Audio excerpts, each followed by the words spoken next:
انا بعد المباراه ديت وبعد اللي حصل من فريق موزمبيق قدام مباراه غانا، اقسم بالله العظيم انا استبشرت خير ان البطوله دي بتاعتنا، لان نفس السيناريو ده حصل مع النادي الاهلي في بطوله افريقيا الموسم الماضي لما اطهر الطاهر ضيع ضربه الجزاء في الدقيقه خلاص في البلس 90.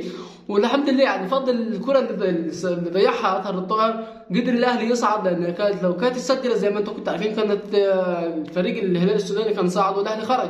ولكن الحمد لله رب العالمين بفضل ان سبحان ربك سبحانه وتعالى، اقسم بالله العظيم ما بيضيع اجر حد وما بيضيعش تعب حد. اللي عملته اللعيبه ديات المحليه بعيد عن اللي الله يخفز به الارض محمد صلاح، اللي اقسم بالله العظيم على الرغم اني كنت فرحان بالهدف التقدم اللي جابه مصطفى محمد، على الرغم ان لما شفت فرحته اقسم بالله العظيم انا عن نفسي تعكننت منه، لان واحد زي ده اقسم بالله العظيم ما يستحقش يفرح زي ما احنا فرحانين، وما يستحقش يفرح زي بفرحتنا، لان هو اساسا كان في ايده انه يوصلنا، كان استخسر فينا الفرحه.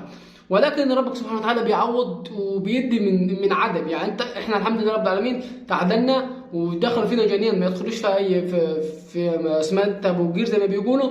ولكن ربك سبحانه وتعالى بعت لنا موزمبيق اللي هو يعني خلاص الماتش خلاص الحكم هيصفر، هوب ضربه جزاء 2-1 وهوب في الدقيقه 94 الهدف الثاني 2-2 بيخلي غانا عندها نقطتين، بيخلي مصر عندها 3 نقط تصعد تاني على طول، ولا لنا دعوه باحسن 4 توالد ولا احسن 4 حزب. ولكن الحمد لله رب العالمين اقسم بالله العظيم فضل من ربنا، والله فضل ومنه من ربنا ان احنا كشعب مصري او احنا كجمهور كنا هنطق ومستنيين البطوله دي بالذات على اللي حصل. ولكن الحقيقه اللي تحرق دمك ان احنا داخلين كمصريين او كمنتخب مصري متسلحين بلاعب واحد بس اللي هو محمد صلاح، اللي هو كل الناس بتنفخ فيه محمد صلاح محمد صلاح محمد صلاح، يجيبها ومش هيجيبها في شكاره ومش هيجيبها في شكاره، وفي الاخر محمد صلاح. والله العظيم والله العظيم تاني انا فرحت فرح لما لقيتهم انصابوا وقلت يا رب ما يكمل معنا. والله العظيم انا في جروب عاملين كده احنا واصحابنا على النت على الفيس، فقلت اول ما طلع قلت يا جماعه محمد صلاح هي خلاص هذا راح ليفربول ومش هيجي تاني، وان شاء الله رب العالمين هناخد البطوله، ولكن في شرط واحد ان محمد صلاح يطلع ما يمشي ما يرجعش تاني وياخد النني في ايده اقسم بالله. وكنت عارف انه متاكد والله العظيم، وقلت 95% 96% ان احنا هنصعد النهارده. ازاي؟ لان اللي بشوفه من اللعيبه دي والروح دياتي بعد المباراه اللي اتصاب فيها محمد صلاح وطلع المباراه اللي قدرنا نجيب فيها جونين بعد ما كنا متاخرين، ومش عارف احنا على طول بنتاخر باستثناء المباراه اللي بتاعت موزمبيق اللي تقدمنا فيها.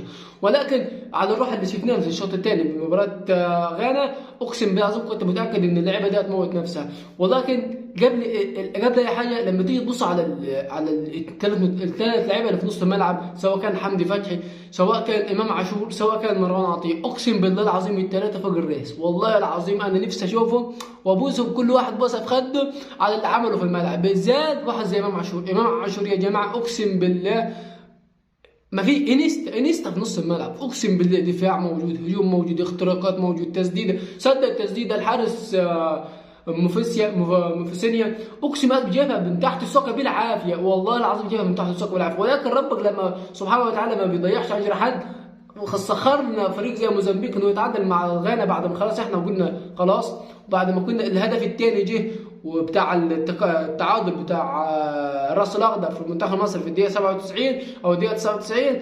انا عن نفسي اقسم بالله العظيم لو قلت لك خلاص كنت هطير الماتش، بلاش ربك كرمها ومحمد محمد علي قال لي غلط اتعادلت 2-2 اقسم بالله الروح ردت، والله العظيم الروح ردت. فانت لما تيجي تبص على الفريق، لا الفريق اقسم بالله ممكن يكون مع زيزو ما قدمش المباراه اللي كنا منتظرينها منه كعرضيات او كتسديدات، ولكن في لاعيبه تاني جدت. يعني ممكن مصطفى محمد ما يكونش برضه اللي هو المباراه كانت اسوأ من مباراه مع المنتخب، ولكن عمل لك هدف اقسم بالله العظيم يدرس عارف يعني هدف في البلاس 90 ولب فوق الحارس واستلمها بالصدر وترويض بالصدر ولب فوق الحارس، والله العظيم حاجه فوق العظمه بعظمه.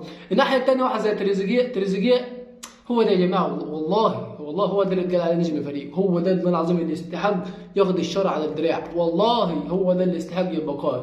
اللاعب اللي من ساعه ما نزل لحد ما طلع ما بخلش بنقطه عرق، كذا صنع لك هدف جاب لك هدف. ولكن بعيد عن الهدف والصناعه سيبك انت من التسديدات اللي كان مسددها، تسديده سددها من في الحارس حاشها بالايد العكسيه بالعافيه من على ايده الشمال الحارس. ولكن لما تيجي تبص على الحاجه اللي تحرق دمك وتحزنك خط في الدفاع، سواء عندنا محمد عبد المنعم او سواء كان عندنا احمد حجازي، الاثنين تحس ان هم اللي هم قايمين بدور مدير الشركه، فهم عايزين واحد فراش. الواحد الفراش دلوقتي اللي هو بيلعب بروح، اللي هو خايف على الحاجه، هتلاقيه واحد زي ياسر ابراهيم. ياسر ابراهيم لازم في دور ال 16 يلعب، لان ياسر ابراهيم اللاعب اللي بيلعب بروح، مش بيلعب بعقليه ومش بيلعب بعقله ومش بيلعب بكذا. واحد زي محمد عبد المنعم هو اللاعب المدافع الشيك، عايزين واحد المدافع المرمطون في الملعب، والدافع المرمطون ده مش هتلاقيه غير في ياسر ابراهيم. ياسر ابراهيم اللي مش عارف واحد زي فيتوريا مش بيلعبوا ليه. سيبك من الطوله وسيبك من القصر، ياسر ابراهيم من افضل اللعيبه اللي في مصر، من افضل المدافعين اللي في افريقيا، داخل افريقيا، اللي بيلعبوا براسهم سواء على الناحيه الدفاعيه او حتى على الناحيه الهجوميه. فانت ما تقوليش انا بختار اللعيبه عشان عايز مدافع فاقد 1.90 متر. يا باشا انت مالكش دعوه ب 1.90 متر، لاقش يكون 1.10 متر. كارلوس بيول بتاع برشلونه كان طوله 120 سم، وكانت في العرضيات وفي الراسيات مفيش حد بياخدها منه، ده التحامات هوائيه ولا التحامات ثنائيه، فهي مش بالطول، اقسم بالله لا بالطول ولا بالعرض. احمد حجازي طوله ينفع لعب سله وما نفعش لا بالابيض ولا بالاسود، مش عشان هو وحش، لا، لان السن خلاص حكمت حكم السن، واصابه كانت طويله مع نادي الاتحاد، فبالتالي مش هو المستوى، هو ده اللي شايفينه حاليا. يعني انت الهدف الثاني بيخش، الهدف الاول اللي جابته كونفيردي اقسم بالله ما يخش والله ما يخش فريق من الدرجه الثانيه. ولما تيجي تبص الهدف الثاني الشناوي اخطا خطا فادح فيها انه بيعملها كده، يا راجل انت بالبوكس طيرها يا راجل، مش كده.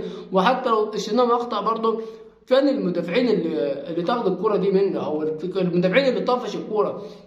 انت لما حتى اللاعب خد الكرة وسددها، ما فيش واحد فيهم سد الزاوية بتاعت التسديد، اللي هم فتحوا له زاوية التسديد. فانت لما تيجي تضرر حتى لو كنت بتهاجم فانت مش قادر تدافع. عارف يعني مش قادر تدافع؟ عارف يعني الموسم المباراة الماضية كنا لاعبين البطولة، ما كانت الهدف اللي بيخش فينا المطر لما بتطلع 18 مش بتنزل، اقسم بالله ما كانت لما تنزل، لان كان في مدافعين، واحد زي احمد حجازي انصاب دخل بقى عمنا، واحد زي ياسر الونش انصاب برضه، لقينا مدافعين كف.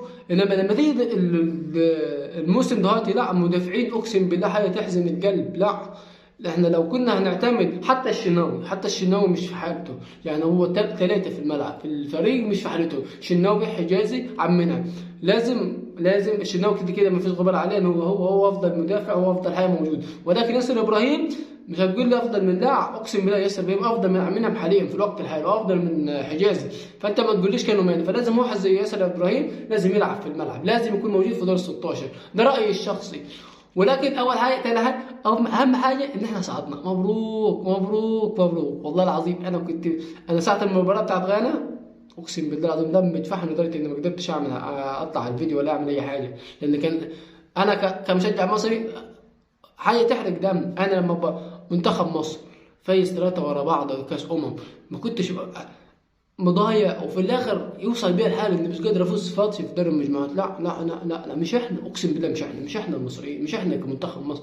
ولكن الحمد لله رب العالمين، اللهم لك الحمد ان محمد صلاح غار وان احنا صعدنا. اقسم بالله العظيم فرحه خبر بمليون جنيه. لما سمعت النهارده قرأت على فيس ابراهيم فايق بيقول ان محمد صلاح خلاص راح يكمل علاجه في ليفربول، قلت اللهم لك الحمد حمد الشاكرين يا رب العالمين، لك الحمد والله. والحاجه الثالثه اللي فرحتنا اكتر ان احنا صعدنا النهارده، يا اقسم بالله العظيم متعه ما فيها متعه، مفاجئها متعه تاني. الحمد لله رب العالمين.